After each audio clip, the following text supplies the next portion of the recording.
Setup na tayo, ma'am. Let's set up. Ayusin natin yung mic. Diba, napapansin natin maingay. Magic. Mananahimik bigla yung paligid. Nanahimik bigla in 3, Pati ako di maririnig yan. 1. Surprise! Wala nang ingay. Nai-stress din sa kabilang Parang may panig, madam. nai-stress dito. So, ano nga ini-stress niya kaya? Ano bang ini-stress niya? Sinong gumulo, ma'am? Sinong gumulo at ano ba to? Ito yung mga payment request na inaasikaso ni Nicole. Ang galing, napasok niya. Diba? Kailangan sunod-sunod kasi. Paano na? Paano na? Sino to? Artista ba to? Artista ba siya? Ano kasi sasayaw kasi kami mamaya. May performance kami mamaya.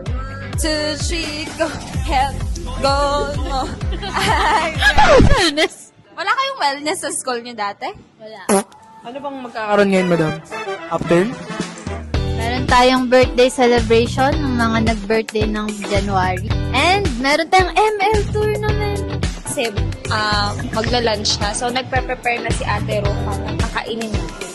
Tara, kamustahin natin siya. So, ito si Ate Roca. Anong meron, Ate Roca?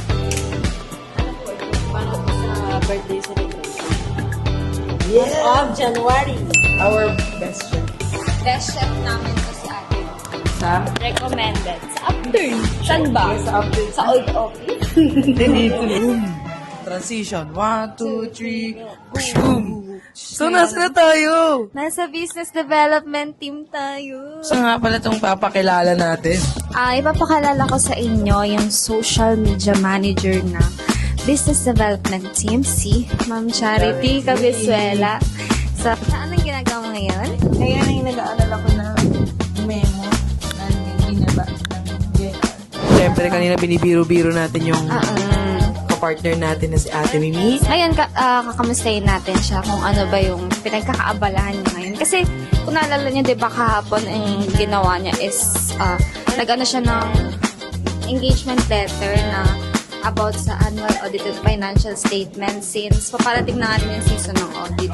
Nagkakaroon kayo sila ng meeting ni Ma'am Jeffy.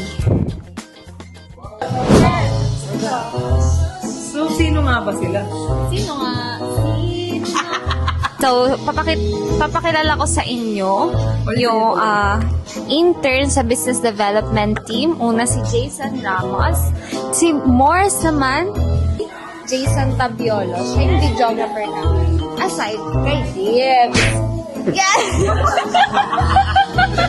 Diba, ang saya namin dito. Kasi kailangan namin mag-collaborate and maging creative pagdating sa mga videos. So, right now, i-check natin yung output ng ating OJT.